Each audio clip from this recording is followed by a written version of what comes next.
ஆமா, உங்களுக்கு ஒரு பேர் கொடுத்தேன். என்ன பேர்?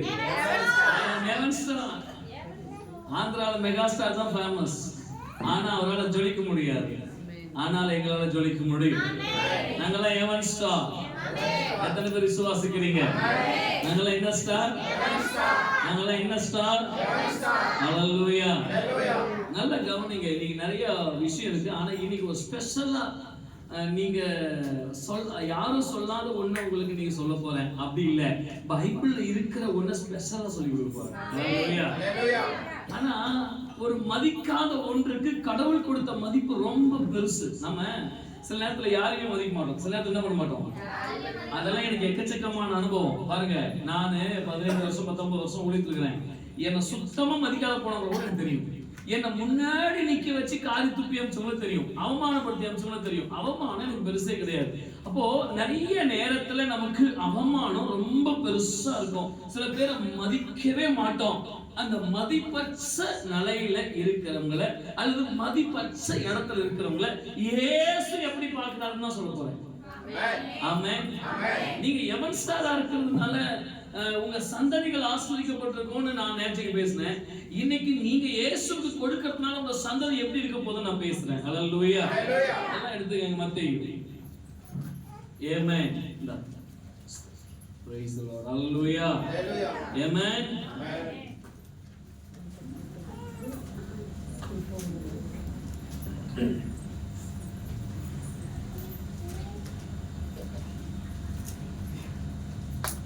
இரண்டாம் அதிகாரம்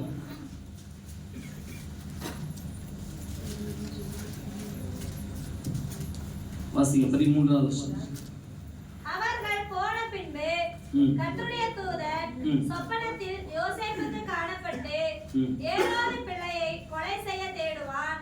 ஆதலால் நீ எழுந்து பிள்ளைகளையும் அதன் தாயையும் கூட்டிக் கொண்டு எகிப்துக்கு ஓடி போய் நான் உனக்கு சொல்லும் வரைக்கும் அங்கே இரு என்றார். ஆமென் சொல்லுங்க. ஆமென். நான் சொல்லும் வரைக்கும் நீ என்ன பண்ணு? ஆமா, நான் சொல்ற வரைக்கும் நீ அங்கதான் இருக்கணும். ஏன் அப்படின்னா அதுதான் தேவ திட்டம். ஹல்லேலூயா.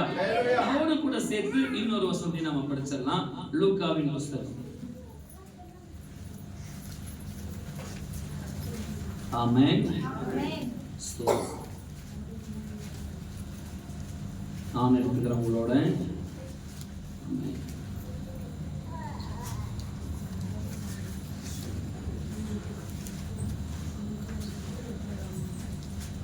இரண்டாம் அதிகாரம்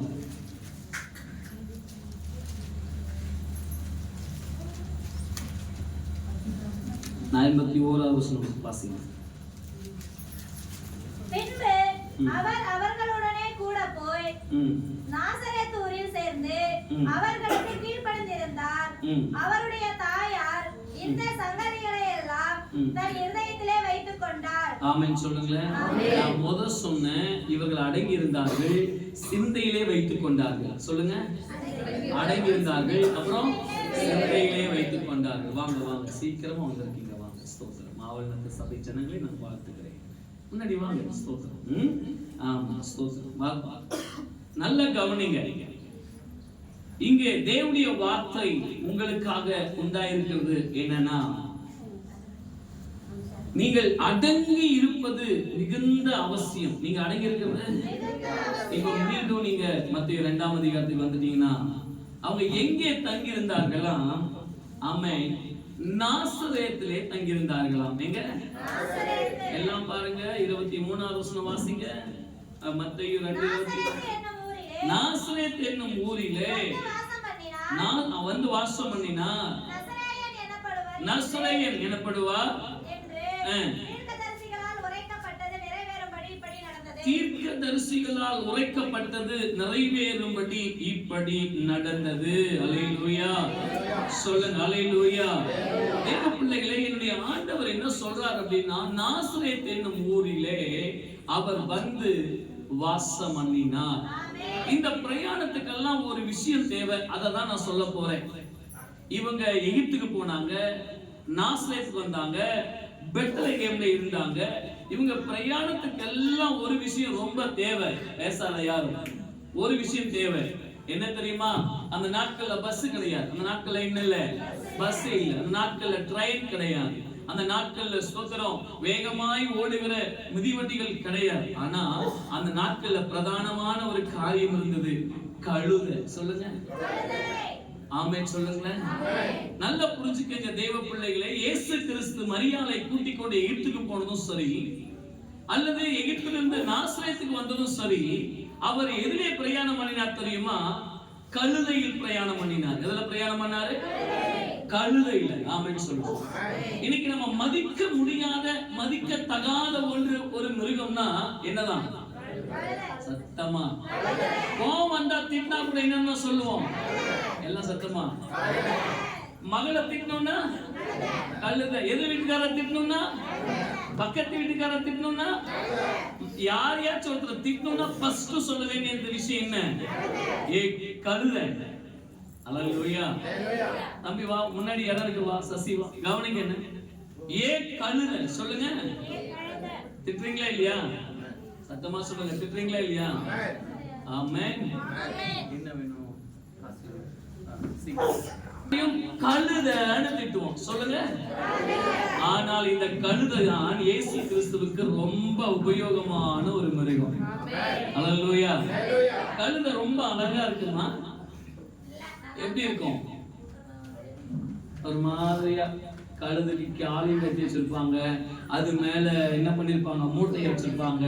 அது உப்பு சுமக்கிறது தான் ரொம்ப அதிகமா வியாபாரிகள் தான் அந்த நாட்கள்ல சுமை சுமக்கிறதுக்கு தான் கழுதைகள் யூஸ் பண்ணாங்க.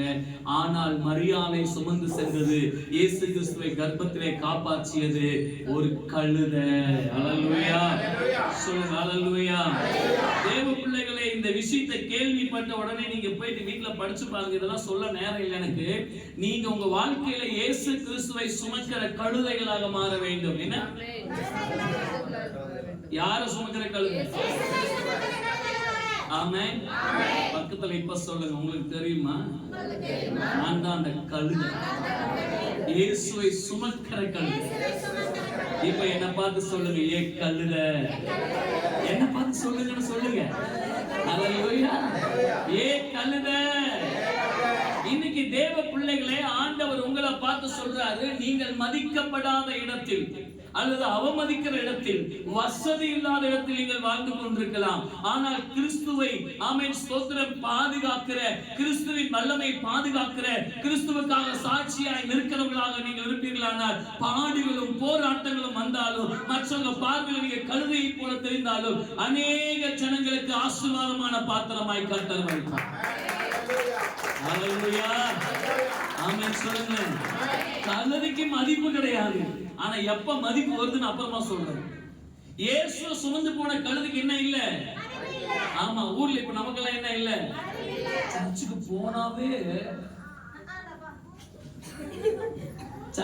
போனாவே அதெல்லாம் பரவாயில்ல. விசுவாசிங்களே சர்ச்சுக்கு வரது கஷ்டம். விசுவாசிங்களுக்கு ஆமா. இன்னைக்கு கிறிஸ்துமஸ் வேறையா? ஞாயிற்றுக்கிழமையும் தாலி அறுக்கிறாரு, வெள்ளிக்கிழமையும் தாலி அறுக்கிறாரு. டெய்லி எதையாச்சும் சர்ச்சுக்கு வான்னு சொல்லிக்கிறாரு. இவருக்கு தான் வேலை இல்லைன்னா நம்மளுக்குமா வேலை இல்லை? அல்லேலூயா.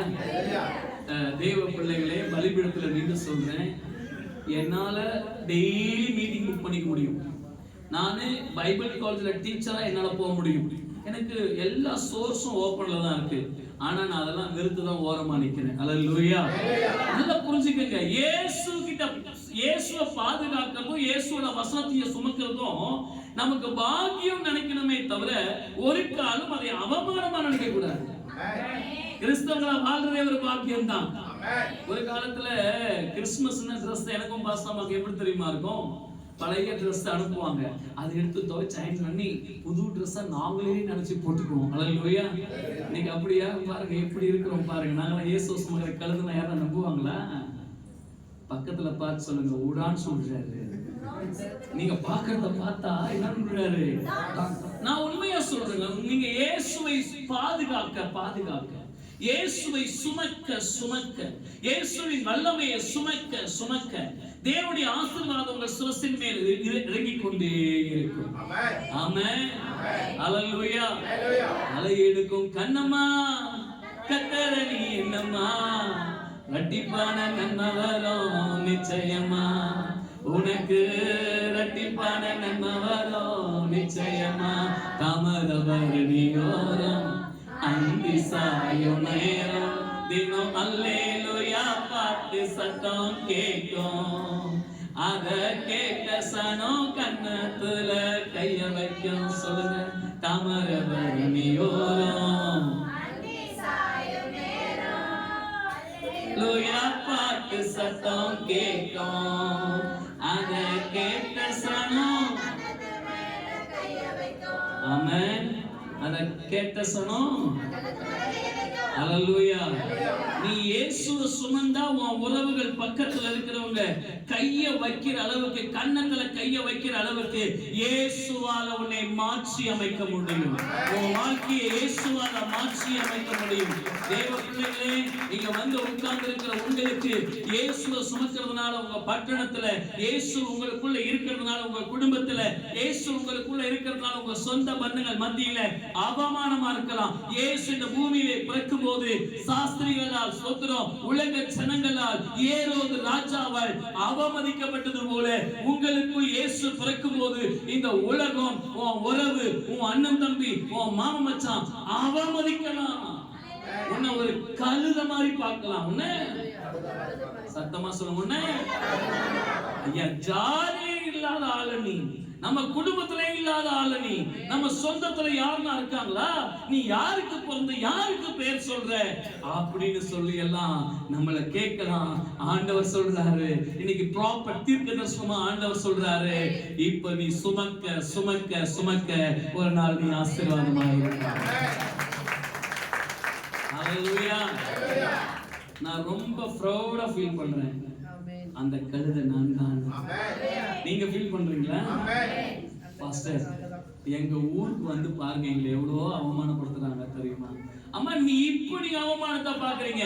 இயேசுவை எப்பொழுது இருந்தெல்லாம் ஸ்தோத்திரம் இந்த பூமியில பார்த்தாங்களோ, அந்த சேர்ல இருந்து உட்காரு, அந்த சேர்ல கால் விட்டு பாருங்க, என்ன டிஸ்டர்ப் பண்ணாம இருந்தா மட்டும் போதும். கவனிங்க, இயேசு கிறிஸ்து இந்த பூமியில எப்பெல்லாம் ஸ்தோத்திரம் அவர் இந்த பூமியில பிறந்தாரோ அவர்கள் குடும்பம் அவமதிக்கப்பட்டது. இயேசு கிறிஸ்துவை சுமந்த மரியாள் அவமதிக்கப்பட்டாள், யோசேப்பு அவமதிக்கப்பட்டாங்க. யார் வீட்டுக்கெல்லாம் முதல்ல இயேசு வந்தாரோ அந்த குடும்பம் எல்லாம் அவமதிக்கப்பட்டது. உங்க வீட்டுல இயேசு இருக்கிறதுனால உங்க சொந்தக்காரங்க அவமதிக்கிறாங்களா? அண்ணன் தம்பிங்க அவமதிக்கிறாங்களா? என்னி அவமதிச்சாங்களே, எவன்லாம் அவமதிச்சானா அவன்லாம் இன்னைக்கு என் வீட்டு வாசல்ல உட்கார்ந்து இருக்கலாம் எங்களோட பேசுறதுக்காக. ஹல்லேலூயா, ஆமென் சொல்லுங்க. எவன்லாம் சரி அவன்லாம் என் வீட்டு வாசல்ல உட்கார்ந்து இருக்கான், இன்னைக்கு நான் சொல்லி அனுப்புறேன், நீ கழுதையா இயேசுவை மாத்திரம் சுமந்து பார். எவன்லாம் உன்னை அவமானப்படுத்துறானோ, யாரெல்லாம் உன்னை அசிங்கப்படுத்துறாங்களோ, உங்களுக்காக உன் வீட்டு வாசல்ல நீங்க வர்ற வரைக்கும் சேர போட்டு விழி மேல் விழி வைத்து காத்திருப்பார்கள். கர்த்தர் உன்னையும் குடும்பத்தையும் அப்படி ஆசீர்வதிப்பார். ஹல்லேலூயா, ஹல்லேலூயா. சாதிசன மறந்தாலும் நாதியற்று போனாலும் தேசம் மாறி அலைஞ்சாலும் இருந்ததெல்லாம் இழந்தாலும், எப்படி எல்லாத்தையும் இழந்துட்டாலும், ஆமென் சொல்லுங்க, எல்லாத்தையும் இழந்துரு. ஆனா இயேசு மட்டும் கெட்டிய உள்ள வச்சுக்கோ. ஆஸ்தி, மேன்மை, உயர்வு, இப்படி எல்லாத்தையும் இழந்துரு, இப்படி எல்லாத்தையும் இழந்துரு. எல்லாத்தையும் இழந்தாலும் இயேசுவை உள்ள வச்சுக்கோ. இயேசு உள்ள இருந்தா உன்னை சும்மா விடவே மாட்டார். மரியாளை எகிப்து வரைக்கும் பிரயாணம் செய்ய கொண்டு போன கழுதை, மரியாளை திரும்ப நாசரேத் வரைக்கும் கொண்டு வந்த கழுதை. தேவதூதன் சொன்னாருங்க, ஆமா உண்மைதான், இல்லைன்னு சொல்லல. ஆமா, யோசேப்பு புறப்பட்டார், கீழ்ப்படிஞ்சாரு, இல்லைன்னு சொல்லல. ஆமா, பிள்ளைங்களை அடக்கி எல்லாம் திரும்பி பார்க்கிற அளவுக்கு பண்ணக்கூடாது. நான் பண்ற பிரச்சனத்தை கவனிக்கணும். அப்போ எல்லாரும் தேவார்த்தை கேட்கலாம், இந்த கழுதை கூட யார் பேசுறது? இந்த கழுதைக்கு என்ன காசார இயேசுவை சுமக்கணும்னு. ஹல்லேலூயா. கழுதைனா இயேசுநாதருடைய சொந்தக்காரரா? கழுதைனா இயேசுநாதருடைய பக்கத்து வீட்டுக்காரரா? இல்ல மரியா காசு கொடுத்து வாங்கினாங்களா? இல்லைங்க. பக்கத்துல பார்த்து சொல்லுங்க, இயேசு கூட எனக்கு யாருன்னே தெரியாது. ஹல்லேலூயா. ஆனா சில பேர் சொல்லுவாங்க தெரியுமா, பாதியில ஆதி கிறிஸ்டியன் கூட ஓவரா பண்ண மாட்டாங்க. நேத்து பார்த்தா கிறிஸ்டியன் எல்லாம் இருக்கிறாங்க. ஐயோ சொல்லுங்க, இன்னைக்கு நீ குதிச்சுப்பார், தண்ணியில குதிச்சுப்பார், நீச்சலோட அருமை தெரியும். ஆமென். தண்ணியோட அருமை இல்லாதவங்களுக்கு தெரியும். ஹல்லேலூயா. இயேசு உனக்குள்ள வந்துட்டாருன்னு வைங்களேன், உனக்கு அவமானமா தான் இருக்கும். ஏன்னா இயேசுநாதர் கிட்ட வந்தோடனே ஃபர்ஸ்ட் கண்டிஷன் தெரியுமா? கெட்ட வார்த்தை பேசக்கூடாது. சொல்லுங்க. ஆனா ஊர்ல நம்ம பேசாத கெட்ட வார்த்தையா? நம்ம கிட்ட கெட்ட வார்த்தை பேசுறதுக்கு PhD படிச்சவங்க வந்து கத்துக்கணும். வா, நான் கத்து கொடுக்குறேன். வா, கெட்ட வார்த்தை பேசுறதுக்கு 4 தலைமுறைக்குள்ள ஆட்களை பேசுவாங்க. எத்தனை தலைமுறைக்கு? அம்மா, பாட்டி, முப்பாட்டி, சோயான்னா எல்லாத்துக்கும் பெரிய ஆயாக்கெல்லாம் ஆயா. அந்த ஆயா வரைக்கும் எடுத்து பேசுறதுக்கு நம்ம கிட்ட வந்து கத்துக்கணும். ஆனா என்னைக்கு இயேசுநாதரை ஆராதிக்க தொடங்கணுமோ அன்னைக்கு கெட்ட வார்த்தை போயிடுச்சு. நம்மள திட்ட வந்தா கூட கொஞ்சம் பொறுமையா போக வேண்டிய இருக்கு. நம்மள அடிக்க வந்தா கூட கொஞ்சம் பொறுமையா போக வேண்டிய இருக்கு. ஏன்னா நான் இயேசுவை சுமக்கிற ஒரு கழுதை. ஹல்லேலூயா. நான் இயேசுவை சுமக்கிறேன். ஆமென் சொல்லுங்க. என் பொண்ணு ஒரு நாள் என்கிட்ட ஒரு கேள்வி கேட்டா. கார்ல போயிட்டே இருக்கும்போது கேட்டா, அப்பா இந்த கழுதைக்கு மட்டும் ஏப்பா கட்டு போட்டு வச்சிருக்காங்க, முன்னாடி காலை மட்டும் என்ன பண்ணிக்கிறாங்க, கட்டி வச்சது. அப்போ எனக்கு பதில் சொல்ல தெரியல. நான் என்ன சொல்லிட்டேன்னா, மா அதெல்லாம் அப்படிதான் விட்டுருமா அப்படின்ட்டு காரை ஓட்டிட்டு போயிட்டேன். எனக்கு வீட்டுல போயிட்டு ஒரே கேள்வி வந்துருச்சு. ஐயோ, கழுதைக்கு ஏன் காலை கட்டி வச்சிருக்காங்க அப்படின்னு என் பொண்ணு கேட்டா நான் சரியான பதில் என்ன பண்ணணும் சொல்லி இந்த பிரசங்கத்தை ரெடி பண்ணும்போது அந்த கேள்வி ஏன் நான் கேட்க ஆரம்பிச்சேன். அப்போ எனக்கு அதுக்கு ஒரு பதில் பிறந்துச்சு. என்னன்னா, கழுதை எப்பவுமே எஜமானுடைய வீட்டை சுற்றியே இருக்கணுமா. கழுதை போக ஆரம்பிச்சா அது பாட்டுக்கு போயிட்டே இருக்குமா. காலை கட்டிட்டா யாரு கட்டினாங்கன்னு அந்த உணர்வும் அறிவு இருக்குமா. அதனால எஜமானுடைய வீட்டை சுற்றிட்டே இருக்குமா. ஆண்டவர் சொல்றாரு, உங்களை எப்படி அவர் காசு கொடுத்து சம்பாதிக்கல, அவர் ஏதோ உங்களுக்கு நயவஞ்சகம் மேஜிக் பண்ணி சம்பாதிக்கல, உங்களை அன்பால கட்டி போட்டு வைத்திருக்கிறார். எதுல கட்டி போட்டு வைத்திருக்கிறார்? அன்பால கட்டி போட்டு வைத்திருக்கிறார். ஹல்லேலூயா. அன்பு மாத்திரம், அன்பின் கயிறு மாத்திரம் நமக்கு பிரதானம். ஆமென். நான் சொல்லுவேன், அடிக்கடிக்கு சொல்லுவேன், இந்த பைபிளை மட்டும் நான் சுமக்கலனா நான் தீவிரவாதியா மாறிடுவேன். நான் என்னவா மாறிப்பேன்? ஏன்? நான் ஒரு விசுவாசியா இருந்தாலே தீவிரவாதியா மாறிப்பேன். எவனுக்கும் பயந்திருக்க மாட்டேன்.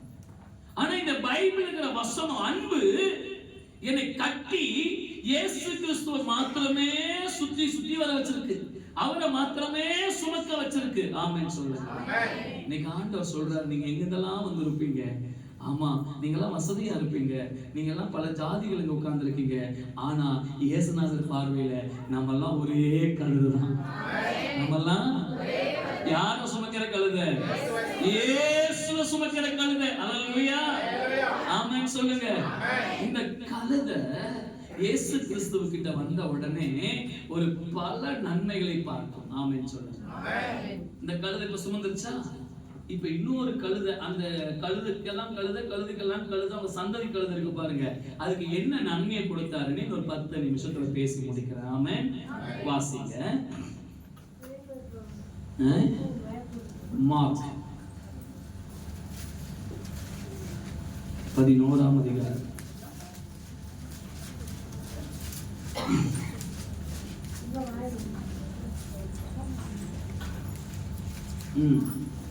மார்க் 11ஆம் அதிகாரம் 4வது வசனம். அவர்கள் போய் வெளியே இருவழி சந்தியில் ஒரு வாசல் அருகே கட்டி இருந்த அந்த குட்டியை கண்டு அதை அவிழ்த்தார்கள். அப்பொழுது அங்கே நின்றவர்கள் சிலர், நீங்கள் குட்டியை அவிழ்க்கிறது என்ன என்றார்கள். இயேசு கற்பித்தபடியே அவர்களுக்கு உத்தரவு சொன்னார்கள். அவர்களை போக விட்டார்கள். அவர்கள் அந்த குட்டியை இயேசுவிடத்தில் கொண்டு வந்து அதன் மேல் தங்கள் வஸ்திரங்களை போட்டார்கள். ஆமென். அவர் அதுமேல் ஏறி போனார். ஹல்லேலூயா. இயேசு கிறிஸ்து மரியாளுடைய வயிற்றில் இருக்கும்போது ஒரு கழுதை சுமந்துச்சு. இயேசு கிறிஸ்து மரியாளுடைய வயிற்றில் இருக்கும்போது ஒரு கழுதை சுமந்துட்டு அங்கேயும் இங்கேயும் பிரயாணம் பண்ணுச்சு. ஆனா அந்த கழுதைக்கு ஒரு மகிமையும் இல்ல. அது யாருன்னா, அந்த கழுதை ஃபர்ஸ்ட் ஜெனரேஷன் கிறிஸ்டியன். முத புதுசா இயேசுநாதர் கிட்ட வந்தாங்க பாரு, ஃபர்ஸ்ட் ஞானஸ்தானம் எடுத்து வந்தாங்க பாரு, அந்த ஜெனரேஷன் கிறிஸ்டியன் அந்த கழுதை. இந்த முத கிறிஸ்டியன் ஆகிற நமக்கு இருக்கிற பெரிய பிரச்சனை என்ன தெரியுமா? நம்ம சாட்சியா வாழ்றதே பெரிய பிரச்சனை தான். ஹல்லேலூயா. சர்ச்சுக்கு போறதே பெரிய பிரச்சனை தான். ஃபர்ஸ்ட் ஜெனரேஷன் கிறிஸ்டியன் சர்ச்சுக்கு போனா புதுசா கண்டுபிடிச்சிக்கலாம்ன்றாங்க. என்ன புதுசா கண்டுபிடிச்சிருக்காங்க. நல்ல துணி போட்டு இன் பண்ணி போனா மினுக்கு மினுக்கும் போறாங்களாம். எப்படி போறாங்களா? மினுக்கு மினுக்குன்னு போறாங்களாம். கொஞ்சம் நல்லா குளிச்சு எங்க பிள்ளைங்க எங்க சகோதரிங்க மஞ்சள் எல்லாம் போட்டு கொஞ்சம் சுத்தபத்தமா இத்தனை நாள் இந்த மாதிரி இல்லாம இப்ப கொஞ்சம் டீசெண்டா ட்ரெஸ் பண்ணா தாடியம்மா சிங்காரி கிளம்பிட்டான். தாடியம்மா சிங்காரி. எங்க சகோதரர்கள் எதனா பைக் மாறி ஏதாச்சும் ஒரு வண்டி வாங்கிட்டாங்கன்னா எங்கேயோ வெளிநாட்டுல இருந்து குதிரை வந்துருச்சுன்றாங்க. அல்லேலூயா, அல்லேலூயா. ஒன்னு சொல்லட்டுமா, இந்த ஃபர்ஸ்ட் ஜெனரேஷன் கிறிஸ்டியனுக்கு ஒரு பெரிய போராட்டம். அல்லேலூயா. எங்க வீட்டுல எங்க மாமா அடிக்கடி சொல்லுவாரு, ஆனா நீ மட்டும் கிறிஸ்டினாவே பிறந்துட்டு வைய நாடு அழிஞ்சு போயிருக்கும்டா. ஆமாங்க, எனக்குள்ள கிறிஸ்துவின் வெறி. நான் அவரை சுமந்து சுமந்து வசனத்தை வாசித்து வாசித்து ஃபர்ஸ்ட் ஜெனரேஷன் நானும் என் பிள்ளைகளும் நானும் என் குடும்பமும் நானும் என் மக்களும் ஆசீர்வாதமா இருக்கணும்னு பல விஷயங்களை வெறுத்து வெறுத்து வெறுத்து கிறிஸ்துவுக்காக சுமைகளை மாத்திரமே சுமந்து நடந்து வந்திருக்கிறேன். அல்லேலூயா, ஆமென் சொல்லுங்களேன். எப்ப அடிபட்டாகிலும் என்னுடைய அடுத்த பிள்ளைகளுக்கு நான் ஆசீர்வாதத்தை கொடுத்தாங்க. ஆமென் சொல்லுங்களேன். என்ன பண்ணியாங்களோ எப்பாடு சொல்லுங்க, உயிரே போனாலும் நான் கிறிஸ்துவை விட்டு விலக மாட்டேன். போன வாரம் என் Facebookல ஒரு பதிவு போட்டிருந்தேன், மண்டியிடுவதற்கு ஒன்றும் நாங்கள் மானம் கெட்ட கூட்டம் அல்ல, மரணத்தை கூட சந்திப்போம், கிறிஸ்துவின் கூட்டம் நாங்கள். ஆமென். மரணம் வரைக்கும் கிறிஸ்துவுக்காக சுமக்கிற கழுத நான். எனக்கு சாவு வந்தாலும் கிறிஸ்துவுக்காக நான் நிற்பனே தவிர, கிறிஸ்துவுக்காக சாட்சியா நிற்பனே தவிர சாவை கண்டு ஓடவே மாட்டேன். அல்லேலூயா. இன்னைக்கு உங்களுக்கு கௌரவ பிரச்சனை. ஃபர்ஸ்ட் ஜெனரேஷனுக்கு இந்த ஆவரணத்த சபையா இருக்கட்டும், காவேரிப்பட்டு சபையா இருக்கட்டும், அல்லது ஸ்தோத்திரம் பெங்களூர் சபை, எல்லாமே நம்ம சபையெல்லாம் நியூ ஜெனரேஷன் ஃபர்ஸ்ட் ஜெனரேஷன் உள்ள வர கூட்டம். இவங்க சர்ச்சுக்கே ஒழுக்கமா வர்றதில்ல. அதனால உங்களுக்கு ஆசீர்வாத இழப்பு. நீங்க உங்க சாட்சி எப்ப காத்துக்கணும், எப்ப உங்களுக்குள்ள இயேசு பிறப்பார், இயேசு நினைப்பார், எப்ப ஆசீர்வாதம் தெரியுமா? இயேசுவுக்காக எந்த சூழ்நிலையை தூக்கி எறியக்கூடியவங்களா நீங்க மாறணும். எதையும் தூக்கி எறியக்கூடியவங்களா நீங்க மாறணும். அல்லேலூயா. இயேசு எனக்குள்ள பிறக்கும் போது நான் எதை தூக்கி எறிஞ்சேன் தெரியுமா? எதை தூக்கி எறிஞ்சேன் தெரியுமா? எனக்கு வாரம் ஸ்தோத்திரம் 3000 ரூபாய் சம்பளத்தை, எவ்வளோ வாரம் 3000 ரூபாய் சம்பளத்தை தூக்கி எறிஞ்சிட்டு தான் இந்த வேலைக்கு வந்தேன். நான் ஓவர்லாக் பேக்லாக் டைலர். நான் அந்த வேலையை தூக்கி எறிஞ்சேன். எல்லாரும் சொன்னாங்க சம்பாதிச்சு செட்டில் ஆயிடு அப்புறம் ஊழியத்துக்கு வா. நான் சொன்னேன் சம்பாதிச்சு செட்டில் ஆயிட்டு ஊழியத்துக்கு வந்தா நான் சம்பாதிச்சேன்னு சொல்லுவேன். ஆனா நான் சம்பாதிக்காம ஒட்டகத்தையா ஊழியத்துக்கு வந்தா எல்லாம் கர்த்தர் கொடுத்தாருன்னு சொல்லுவேன். அல்லேலூயா. இப்ப சொல்றேன் எல்லாம் கர்த்தர் கொடுத்தா. இப்ப சொல்றேன் எல்லாம் கர்த்தர் கொடுத்தா. கை தட்ட மாட்டீங்களா நீங்க எல்லாம்? ஃபர்ஸ்ட் ஜெனரேஷன் கிறிஸ்டியனா இருக்க நீங்க எல்லாம் கர்த்தருடைய சமூகத்துல உத்தமமா வாழ பழகுங்க. உங்களுக்குள்ள அப்பதான் இயேசு நிலைப்பார். ஆராதனைக்கு லேட்டு, ஜபத்துக்கு லேட்டு, வீட்டு ஜபம் கிடையாது, குடும்ப ஜபம் கிடையாது, வேத வாசிப்பு கிடையாது, கர்த்தருக்கு சாட்சியா வாழ்ற வாழ்க்கை கிடையாது. என் கூட வேலை செஞ்ச ஒரு பையனை பார்த்து திருப்பூர்ல கேட்டேன், எப்படிதான் இருக்க நீ, இன்னைக்கு உன்னுடைய வருமானம் என்னன்னு கேட்டேன். அவன் சொன்னா, எப்படியோ நீ எல்லாம் இல்லாம போனதுனால நான் மாசம் 80,000 ரூபாய் சம்பாதிக்கிறேன்னா. நான் மாசம் எவ்வளவு சம்பாதிக்கிறானா? நான் ஒருவேளை இன்னைக்கு நான் திருப்பூர்ல இருந்தேன்னா அதே வேலை செஞ்சேன்னா கண்டிப்பா நான் ஒரு கம்பெனிக்கு ஓனர் வந்திருப்பேன். இல்லைன்னா எதையாச்சும் ஒரு பிராட் வேலை பண்ணி மேல வந்திருப்பேன். கிறிஸ்து என்னை ரட்சித்தார். நான் அன்னைக்கு தூக்கி எறிஞ்சேன். அன்னைக்கு என் வேலையை, என் வருமானத்தை ஆண்டவருக்காக தூக்கி எறிஞ்சேன். இப்ப அவனை விட நான் நல்லா இருக்கிறேன். ஏன் சொல்லுங்க? ஏன் சொல்லுங்க? இயேசு எனக்கு அவனை விட தூக்கி அதிகமாய் ஆசீர்வாதத்தை கொடுத்திருக்கிறார். அல்லேலூயா. முதல் ஜெனரேஷன் கிறிஸ்டியன், முத கிறிஸ்துவுக்குள்ள வந்தவர்களே, நீங்க தான் முத கிறிஸ்துவுக்குள்ள வந்திருக்கீங்களா? ஆண்டவர் சொல்றாரு, உங்களுக்குள் இருக்கிற இயேசுவை தக்க வைத்துக் கொள்ளுங்கள். உங்களுக்குள் இருக்கிற கிறிஸ்துவின் வல்லமையை தக்க வைத்துக் கொள்ளுங்கள். உங்களுக்குள் இருக்கிற ஆசீர்வாதங்களை தக்க வைத்துக் கொள்ளுங்கள். உங்களுக்குள் இருக்கிற மேன்மையை தக்க வைத்துக் கொள்ளுங்கள். எத்தனை பிரச்சனை வந்தாலும் கிறிஸ்துவை விட்டு விலக கூடாது.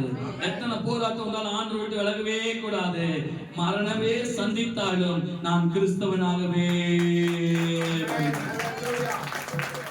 நீங்க இப்படி இருந்துட்டீங்கன்னா இப்ப வாட்சிங்களா அந்த வசனம் வேலை செய்யாது. அது என்ன பாருங்க, அந்த குட்டியை இயேசுவுக்கு கொண்டு வந்தார்கள். அதின் மேல் தங்கள் வஸ்திரங்கள், கழுதைக்கு இத்தனை நாள் என்ன இல்ல, துணியே இல்லாம இருந்துச்சு. கழுது துணி போடுறத பாத்துருக்கீங்களா? எந்த கழுதையில துணி போட்டிருக்காங்களா? இயேசுநாதர் அங்க இருக்காரு, வந்து உட்கார்ந்தாருன்னு சொன்னோடனே நெக்ஸ்ட் ஜெனரேஷன் இருந்தாலும் யார்கிட்ட இருக்கு போனு? நான் போனை உடைச்சிருவேன். ஜெனரேஷன் நல்லா புரிஞ்சுக்கங்க. அடுத்த ஜெனரேஷன் இருக்கு பாருங்க, துணியே போடாத கழுது மேல என்னத்தை போட்டாங்களா? கத்தருக்கு நம்மளாம் கௌரவமே இல்லாம இருக்கோம்ல. அடுத்த ஜெனரேஷன் நம்ம பிள்ளைகளுக்கு தேவன் கௌரவத்தை கொடுப்பார். நல்ல கௌரவமா நம்ம பிள்ளைங்க எல்லாம் வாழ்வாங்க. கை தட்ட மாட்டேங்க. ஹalleluya. ஆமென். உங்க பிள்ளைங்க கௌரவமா வாழ்வாங்க சிஸ்டர். உங்க பிள்ளைங்க எப்படி வாழ்வாங்க? ஏன்னா நீங்க சுமந்த சும்மா அவ்வளவு பெருசு, நீங்க பட்ட வேதனை அவ்வளவு பெருசு, நீங்க பட்ட கஷ்டம் அவ்வளவு பெருசு. ஆண்டவருக்காக சபைக்கு வர்றதுக்கு சாட்சியா வாழ்றதுக்கு இந்த வாழ்க்கை அவ்வளவு பெருசு. ஹalleluya. சொல்லுங்க ஹalleluya. ஹalleluya. ஃபர்ஸ்ட் ஜெனரேஷன் கணவன் அடிச்சார், மனைவி திட்டினா சபைக்கு போகாதன்னு, சொந்த பந்தங்கள் திட்டினாங்க சபைக்கு போகாதன்னு, ஏன் பிள்ளைகள் சர்ச்சுக்கு போறதுக்கு எதிர்த்தாங்க. ஃபர்ஸ்ட் ஜெனரேஷன் அந்த கழுது மேல துணியை போடல, அந்த கழுது மேல புகழ்ச்சி இல்ல, அந்த கழுதுக்கு எந்த மரியாதை இல்ல. First generation. அதாவது நம்ம சபையில ஞானஸ்தானம் கொடுக்கும்போது ஃபர்ஸ்ட் ஞானஸ்தானம் எடுக்கிறவங்களுக்கு ஃப்ரீ. ஃபர்ஸ்ட் ஞானஸ்தானம் எடுக்கிறவங்களுக்கு. ஆனா பிள்ளைங்க ஞானஸ்தானம் எடுத்தா அப்படி இல்லை, காணிக்க புடவை பேண்ட் ஷர்ட். ஏன்னா நெக்ஸ்ட் ஜெனரேஷன். ஹalleluya. இப்போ துணியே இல்லாத கழுதுக்கு என்னத்தை போட்டாங்களா? கௌரவமே இல்லாத நம்முடைய குடும்பத்துக்கு கௌரவத்தை கொடுப்பார். ஹalleluya. படிக்காத நம்மள வச்சு நிறைய பேர் படிக்கிறவங்களுக்கு புத்தி சொல்ல வைப்பார். நம்ம பிள்ளைகளை படிக்க வைப்பார். நீங்க ஆமென் சொல்றதும் தோத்தம். ஹalleluya. சரி, ஆமா. அடுத்து வழியிலே வஸ்திரங்களை வைத்தார்கள். வேறு சிலர் இந்த கழுதைக்கு நடக்கிறது கஷ்டமா இருக்கான். கழுதைக்கு நடக்கிறதுக்கு கழுதை நடக்கிறதுக்கு கஷ்டப்படுற கூட்டத்தை பார்த்துக்கிறியா? ஏசுநாதர சுமந்த கழுதைக்கு வழியில் என்ன போடல?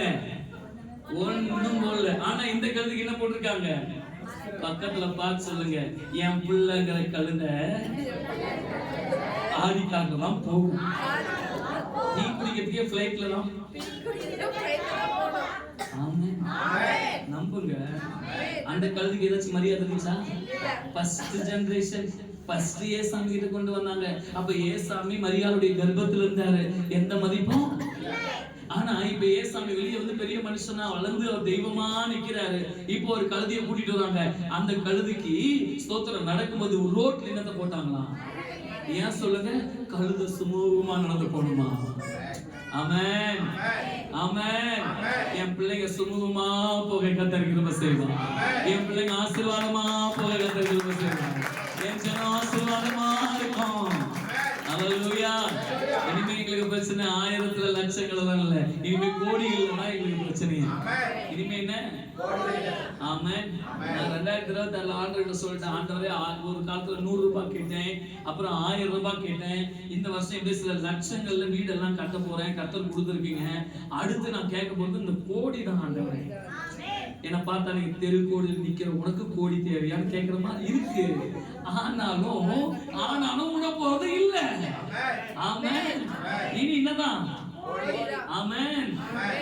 ஏன் அதை நான் சொல்றேன் தெரியுமா? இங்க வசனம் பாருங்க, ரொம்ப அழகா சொல்லுங்க. நெக்ஸ்ட் ஜெனரேஷனை சுமூகமாய் நடக்க பண்ணுகிற தேவன். எல்லாரும் ஆமென் சொல்லுங்க. சுமூகமாய் நடக்க பண்ணுகிற தேவன். பக்கத்துல பார்த்து சொல்லுங்க, நீங்களும் உங்க குடும்பமும் சுமூகமா நடப்பீங்க. சகோதரி, நீங்க கிறிஸ்தவ வாழ்றதுக்கு வெக்கப்பட்டீங்கன்னா உங்க அடுத்த ஜெனரேஷன் நல்லா இருக்காது. ஆமென். நல்லா கவனிங்க சகோதரர்களே. இன்னைக்கு நீங்க கிறிஸ்தவங்களா சபைக்கு வரதுக்கு வெக்கப்பட்டு, நேரத்துக்கு வந்து வெக்கப்பட்டு வேலை நெக்ஸ்ட் ஜெனரேஷன் நல்லா இருக்காது. ஆனா இன்னைக்கு உங்க பிள்ளைகளை தட்டி ஜெபிக்க வச்சு, ஆண்டவர் ஆராதிக்க வச்சு, சாட்சியா நிக்க வச்சு, நாம கிறிஸ்தவங்கன்னு சொல்லி வளர்த்தீங்கன்னா, ஆண்டவர் சொல்றாரு, உன் பிள்ளைங்க வழியில முள்ளு படாம மண்ணு படாம நடக்க கத்துக்கிட்டு.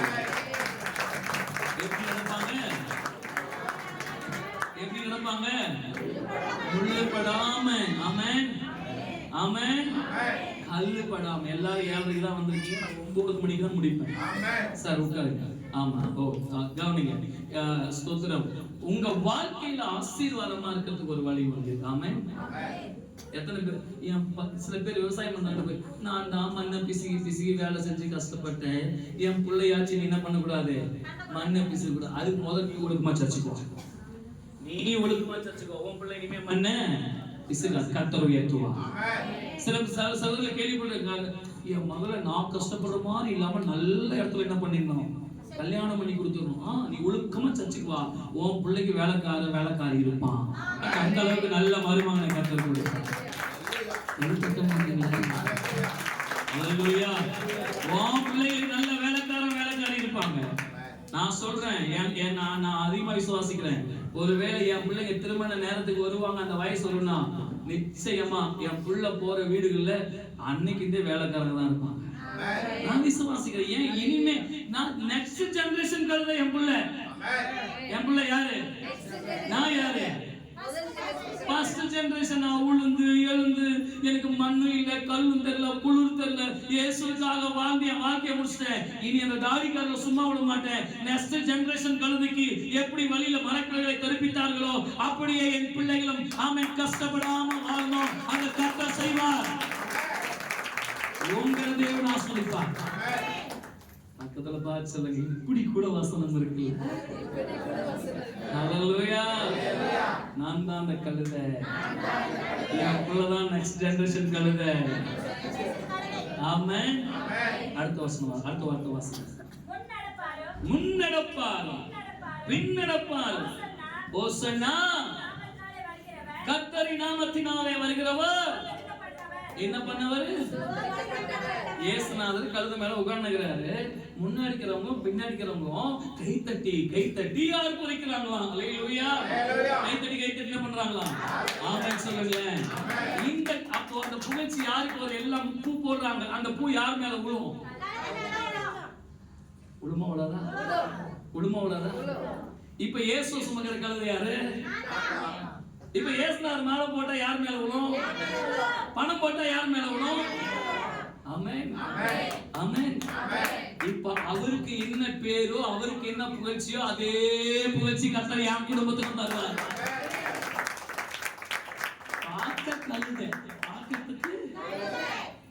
கழுதைக்கு எவ்வளவு மோசம் தெரியுமா பைபிள்ல. ஹல்லேலூயா.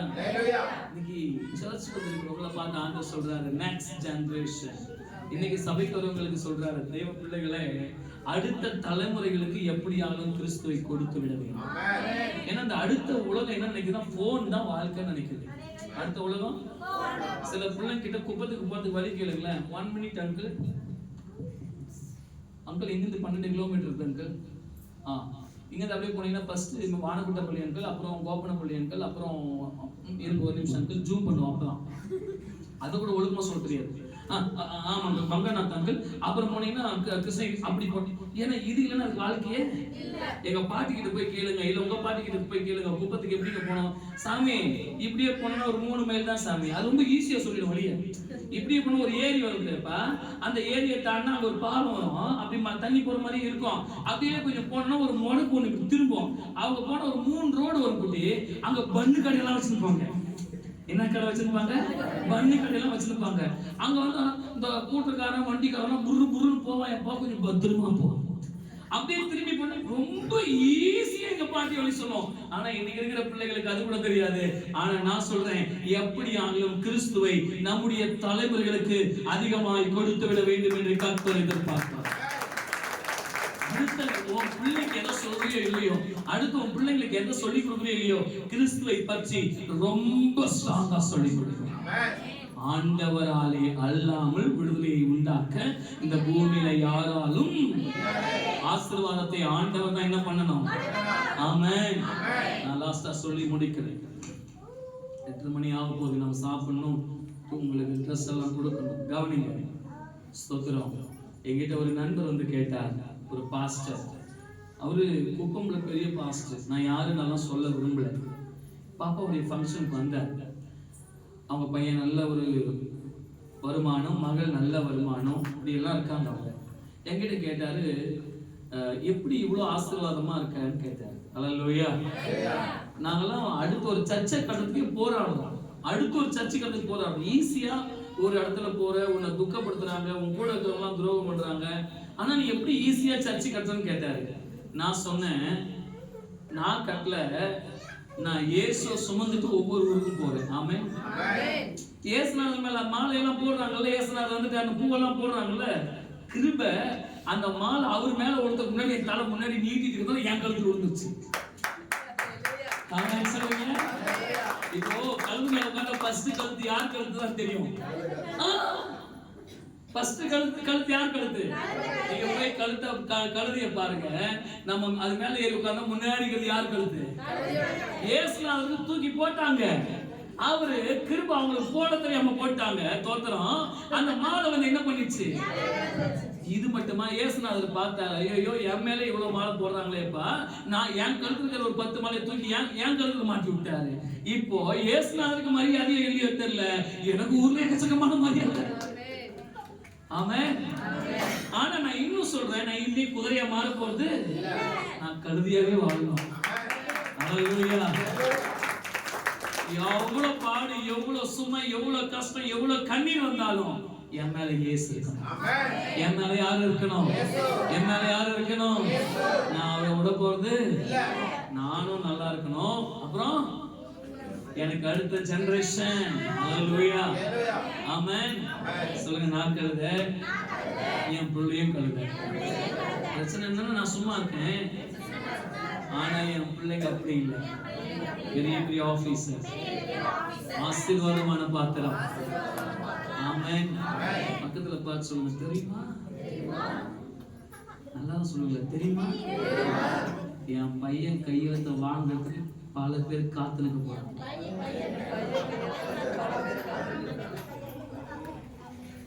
சொல்லுங்க, சொல்லுங்க. ஆமென். நான் ஒரிசா போயிருந்தேன். மீட்டிங் எல்லாம் முடிஞ்சிருச்சு.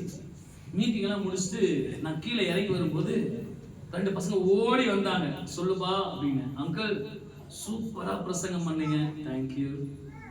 ஆண்டவர் பேசினாரு. அங்கிள் நாங்க புது பைபிள் வாங்கிட்டு வந்திருக்கோம் அங்கிள், உங்க கையெழுத்து போடுங்க. Jolly jolly. நான் படிச்சிருக்கிறது 7வது. அவன் சச்சின் கிட்ட தெண்டல்கர் கிட்ட தான் போய் நான் வாங்குவான், கையெழுத்து வாங்குவான். எனக்கு ரொம்ப சந்தோஷம் ஆயிடுச்சு, கண்ணுல தண்ணி வந்துருச்சு. எனக்கு என்கிட்ட ரொம்ப நேரமா நிக்கிறான். நான் நிறைய பேருக்கு ஜெபம், என்னடா அங்கிள் ப்ளீஸ் உங்க கையெழுத்தை என் பைபிள்ல போடுங்க. ஒரிசா மொழியில சொல்றான், ஒரியால எனக்கு புரியல. என்னடா please signature for my Bible அப்படிங்கிறான். எனக்கு உலகத்திலேயே தமிழ் கையெழுத்தை கூட்டி போடுற ஒரே ஒரு ஆள் நான் தான். எல்லா கையெழுத்தும் இங்கிலீஷ்ல தான் போடுவாங்க சரசரன்னு. ஆனா கையெழுத்தே தமிழ்ல தான் போடுவாங்க, இங்கிலீஷ்ல போட தெரியாது. அந்த கையெழுத்தை இங்கிலீஷ்ல தமிழ்ல போடுறதே இங்கிலீஷ்ல போடுற மாதிரியே போடுவாங்க. ஹல்லேலூயா. என் கையெழுத்து இங்கிலீஷா தமிழான்னு கண்டுபிடிக்க 1.5 மணி நேரம் ஆகும். நான் என் பேரை அப்படி கையெழுத்து போட்டு ஒரு கிறுக்குன்னு அவனுக்கு எவ்வளவு சந்தோஷம் வந்துச்சு தெரியுமா? 7வது படிச்ச என் கையெழுத்துக்கே 4 பேர் காத்திருப்பாங்க. கர்த்தர் உன்னையும் உன் சந்ததியும் எவ்வளோ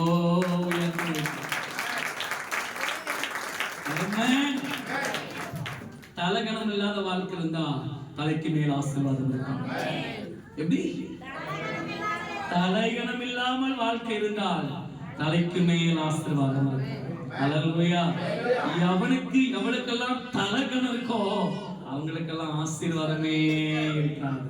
அவங்க எல்லாம் ஆசீர்வாதத்தை சுமக்கவே இனிமே நீங்க போகணும். நான் நேத்திக்கு சொன்னேன், ஐ அம் எவன் ஸ்டார். இன்னைக்கு சொல்றேன், ஐ அம் ப்ரௌட். கழுதிக்கு பேர் நம்ம இங்கிலீஷ்ல ஐ அம் ப்ரௌட் டாங்கி. ஹல்லேலூயா. ஐ அம் ப்ரௌட். நான் தான் டாங்கி. என்ன போகும்போதும் கழுதைன்னு சொல்லு, வரும்போதும் எனக்கு பெருமையா இருக்கும் அது. ஏன்னா நான் இயேசுவை சுமக்கிறேன். ஹல்லேலூயா. என் பிள்ளைங்க ஹல்லேலூயா. என் பேர் கட்டு பிடிஹெச் எம்டிஹெச் பிஏ எம்சிஏ போறதை விட கழுதைன்னு போட்டா இன்னும் சூப்பரா இருக்கும். ஹல்லேலூயா. இயேசுவை சுமக்கிற கழுதை. எல்லாம் எழுதிருக்கலாமா? அப்படியே உட்கார்ந்து திரும்ப யாரும் கலையாதீங்க. கர்த்தாவே, glory to God.